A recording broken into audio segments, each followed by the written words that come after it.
24번째 팀 트랜스포머즈의 메이킹 영상 만나보시죠.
네, 트랜스포머즈 팀은 발표를 시작해 주시기 바랍니다.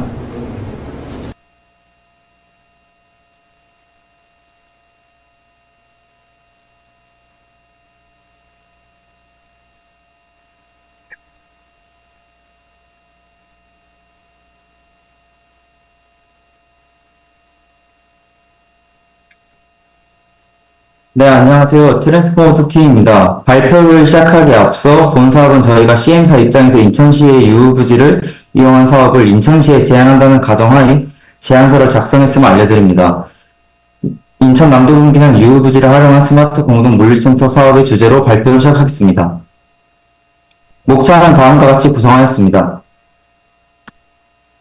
저희는 사업 부지로 인천시 남동 경기장 유후부지를 선정하였습니다. 본 사업은 스마트 물류센터를 신축하는 사업이기 때문에 물류센터의 특성상 서울, 수도권 등의 주요 소비시장과 최대한 근접하고 항만국제공항과도 밀접하게 연관되어 있는 인천시의 사업 부지로 선정하였으며 그중 시유지인 인천시의 남동 경기장 인근 유후부지를 활용하여 사업을 진행하였습니다.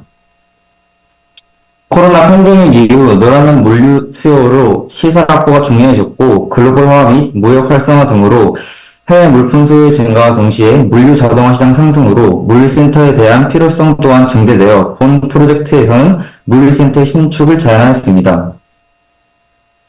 또한 최근 국토교통부에서 고시한 국가물류기본계획과 2030 물류 미래상 등 현재 국내 물류산업은 중소물류기업들의 경쟁력 강화, 물류비용 절감 및 효율성 상승 등의 기대효과를 주는 스마트 공동 물류센터에 대한 관심이 증가하고 있는 추세입니다. 이에 저희는 물류센터에 대해 공동화 및 첨단화를 도입한 스마트 공동 물류센터 설립을 통해 사업성을 높이고자 하였습니다.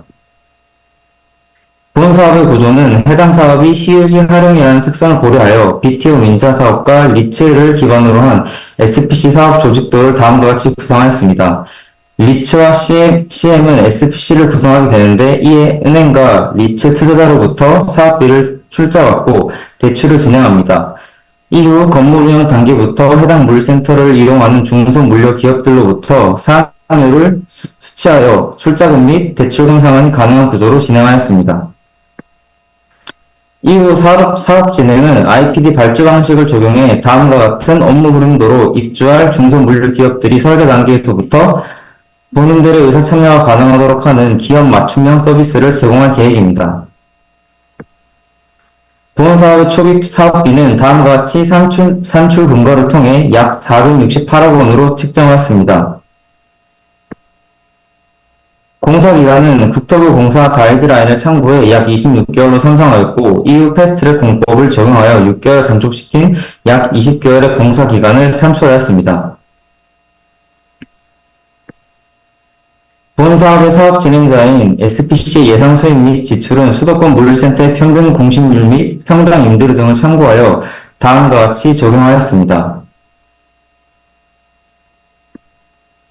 그렇게 산출한 예상 수입 및 지출을 통해 NPV와 IRR을 분석을 진행하였고 NPV는 약 130원으로 0보다 크므로 사업성이 있다고 판단하였고 IRR은 6.34로 이자율 3.5%보다 크므로 사업성이 있다고 판단하였습니다.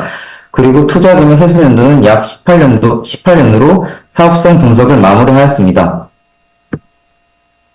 이후 해당 사업의 특성을 고려하여 크게 두 가지 리스크를 도출하여 관리 전략을 세웠습니다. 첫 번째로 사업 부지의 공간 활용의 제약에 따른 전략입니다.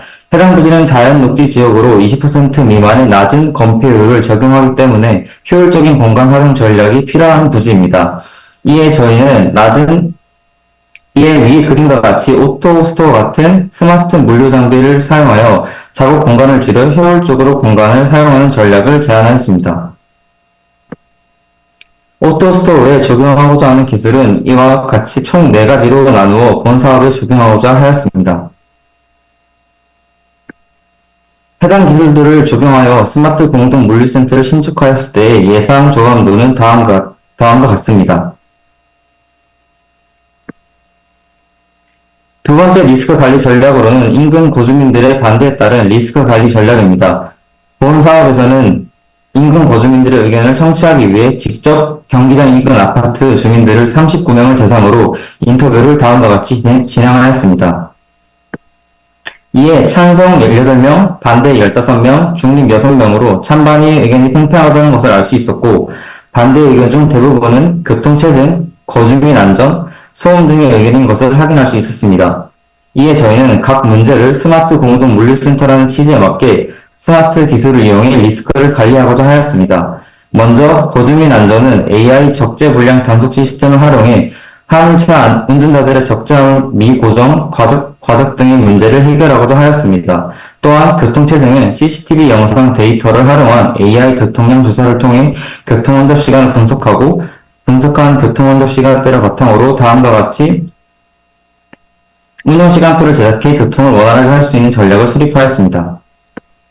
그 외 기타 리스크는 해당 사업에 대한 국내 사례 부족, BTO 사업의 특성상 민간의 투자 위험성, 다수 이해관계자로 인한 공비 증가 우려가 있으나 다음과 같이 관리 전략을 세운다면 보완될 것으로 예상됩니다.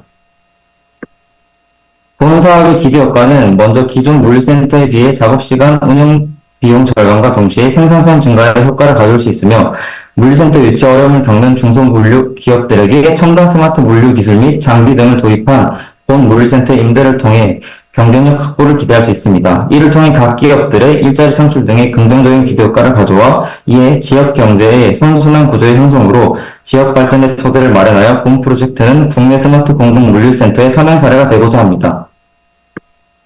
이와 같이 본 사업에 대한 사업 요약을 끝으로 발표를 마치도록 하겠습니다. 감사합니다. 네, 트랜스포머 팀 발표 재밌게 잘 들었습니다. 그 메이킹 필름에도 언급하셨듯이 발로 뛰어서 한 부분 저는 되게 좋았습니다. 여러 가지 요인들 운영하면서 인근 거주민들 리스크 고려 이런 것들 그리고 이제 직접 현장 가서 이제 실제로 거주민들 만나서 설문하고 이런 것들 하는 거 칭찬을 일단 해드리고 싶고요. 근데 요즘 보면 그런 게 있어요. 불과 몇 년 전만 해도 뉴스에 여러 코로나 시절에 물류창고 수요에 대한 뉴스가 상당히 많이 나왔었어요. 그래서 물류창고가 필요하다. 물류창고 공사가 많이 진행이 됐고, 그래서 이제 PC 업계에는 상당히 활황을 맞았었다는 뉴스가 많이 나왔었습니다. 근데 최근 뉴스를 보면 물류창고를 너무 많이 지었나 봐요. 경기도 쪽에는 이제 공실률이 상당히 높아지고 있어서 물류창고 사업들이 상당히 조금 어렵다라는 뉴스들 제가 꽤 자주 봤거든요. 그래서 아까 민간 사업으로 해서 은행하고 리츠 투자자를 찾아서 이 사업을 수행하신다고 했을 때 만약에 이 트랜스포머 팀이 이제 CM으로서 이런 투자자들한테 갔을 때 분명히 PF로 해서 돈을 받기가 쉽지 않은 상황이거든요. 금리는 상당히 높고 기존에 있는 것들도 이미 공식률이 막 높고 있고 그만큼 앞으로 수요에 대한 예측을 상당히 하기가 어려운 상황인데 경제성이 있다고 나왔는데 이게 진짜 경제성이 있는지 왜 우리가 안 그래도 공시율이 많다고 하는데 니네 사업엔 왜 투자해야 되니라고 물어본다면 어떻게 답변하시겠습니까?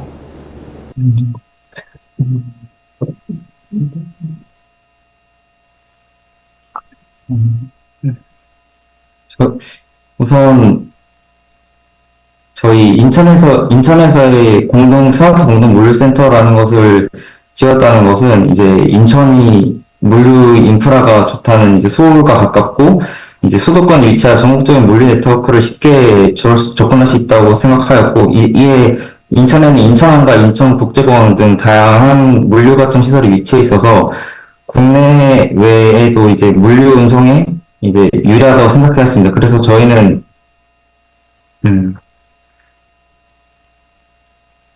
이제 스마트 공동 물류센터라는 것 자체가 이제 인천시에서 2025년부터 전문 신세정 에너지 기업 간 MOU 체결 및 친환경 물류센터 구축을 위한 투자 유치를 실시할 예정이라고 밝혔다는 것을 알고 있었고, 올해 7월 달 인천항 최대 규모 컨테이너 투입 등을 통해서 물동량의 증가가 예상되어서 잠재성이 존재하는 물류 중심자라고 확신하여 이 스마트 공동 물류센터에 대한 투자를 받아올 수 있다고 생각하여 이 사업을 진행할 수 있다는 것에 근거를 확신을 했다고 생각합니다. 좋습니다. 몇 가지 질문이 더 있는데 시간 관계상 한 개만 더 여쭤보고 싶은 게 여쭤보겠습니다. 그 15번 슬라이드였던 것 같아요. 인근 거주민들의 반대에 따른 리스크 관리 전략으로 스마트 사업이니까 운영 시간표 혹은 AI 적재 분량 자동 단속 시스템을 사용한다라고 하셨어요. 이러한 시스템이나 운영 시간표를 제안하는 사람은 SPC 이제 그 물류 창고를 운영하는 주체겠죠. 그죠? 근데 예를 들어서 제 물류 창고를 사용하는 트럭이 이렇게 지나가고 있어요. 근데 여기가 조금 적재에 문제가 있어서 아니면 얘가 운영할 때 언제 들어오세요라는 걸 이제 제가 알려주는 식인 거죠. 근데 사실 이 사람은 저한테 돈을 내고 우리 물류 창고를 사용하는 고객이잖아요. 나는 너 돈 내고 했는데 운영 시간 정했다. 내가 조금 적재를 불편하게 했다고 AI로 나를 단속했다 그러면은 이 고객님께서 언짢아서 다른 물류 창고로 가게 될 수도 있지 않을까요? 그래서 아이디어는 상당히 좋은데 이 돈을 주고받는 어떤 가불관계 입장에서는 상당히 돈을 받으면서 이렇게 이래라 하는 게 상당히 요 물류창고 이용자 입장에서는 불편할 수 있을 것 같은데 그러한 불편은 어떻게 해결을 하면 좋을까요?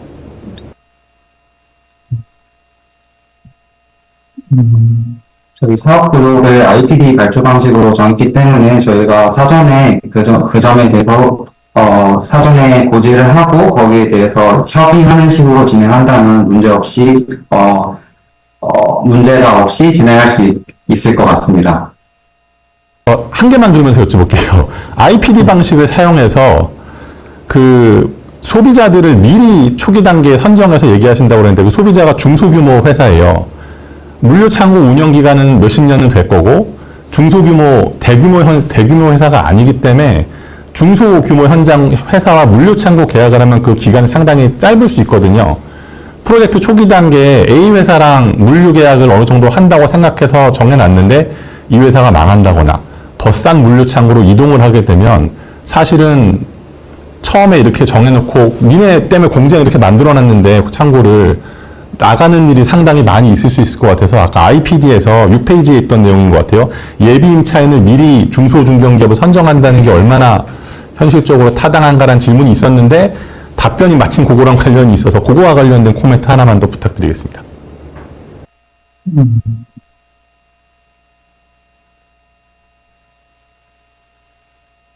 기업마다 원하는 스마트 물류 기술이나 원하는 시간대가 다르겠지만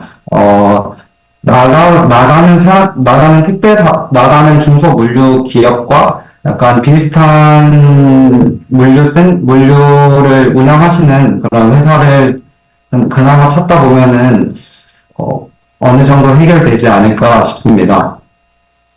답변 감사합니다. 수고하셨습니다.